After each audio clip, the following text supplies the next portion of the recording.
Exclusive Ipsos research obtained by News Corp Australia shows if no action is taken to control premium rises, 1 in 5 fund members will downgrade or drop their cover within 6 years. Health funds say Health Minister Sussan Ley could save the day and cut premiums by between $150 and $300 a year if she changes to the way the government sets the price for prostheses like hip and knee replacements. However, Health Fund spokeswoman Private Healthcare Australia Chief Rachel David says the minister needs to change the pricing system within the next 8 weeks to impact on next year's premium rise. Premium applications for next year have to be in by November 1. So really by the end of the year we need to see some movement. Quote, Ms. David said, declining value. Official government figures show health fund membership began to decline from June last year from a peak of 47.4% of the population to just 47% in June 2016.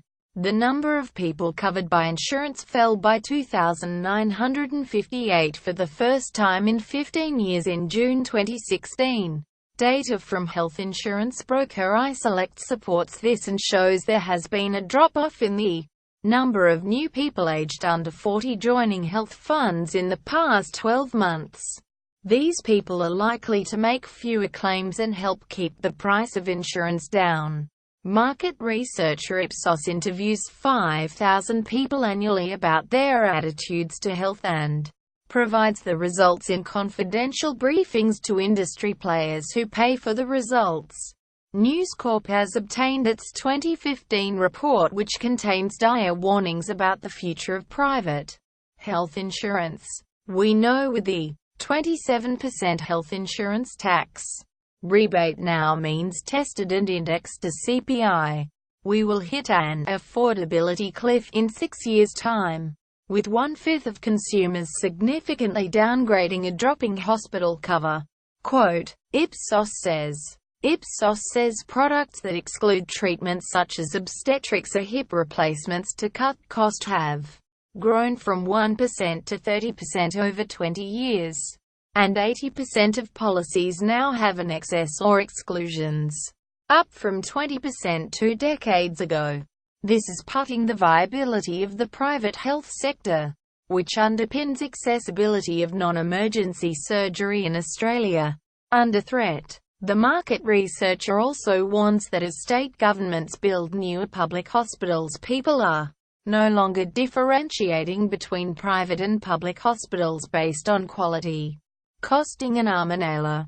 In the May budget, Health Minister Sussan Ley squibbed at making reforms to the pricing of medical devices like hip and knee replacements that would have cut health fund premiums by between $150 and $300 per policy. Health funds say they have calculated savings of between $800 million and $1.2 billion a year if the government changes the way it sets the prices for medical devices. Currently, the government scheme sets prices for medical devices that are up to 5 times higher than those paid in comparable countries. Public hospitals can buy the same medical devices used in private hospitals at half the price. The health fund industry study says the industry wants prices linked to those paid by public hospitals and referenced against the prices paid for the same devices overseas. Ms. Ley said the immediate priority was getting the new Prostheses List Advisory Committee (PLAC) up and running with the right expertise. The new PLAC will be tasked with ensuring their number one focus is improving affordability and access to medical devices for consumers. I see all players in the supply chain, from manufacturers and hospitals through to insurers and consumers, playing an essential role in striking the right balance to deliver this in a sustainable way. Equipment, not driving costs.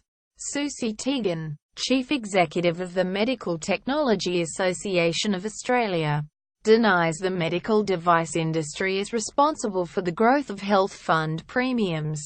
We represent only 14 cents in every dollar paid in reimbursements under hospital cover, she said.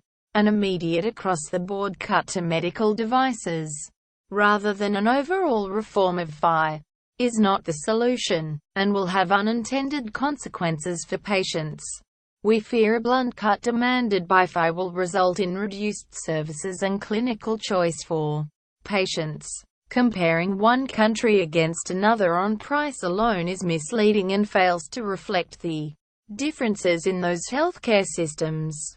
It simply isn't comparing apples with apples, she said. The head of private hospital group Ramsay Health Care, Chris Rex, this week said state governments could be forced to pay more for medical devices if the federal government looks after its friends, the health insurers, with new reforms. However, Ms. David said if international reference pricing was used, even public hospitals could save money.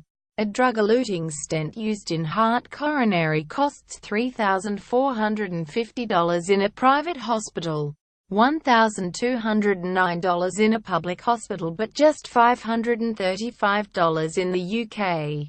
News.com.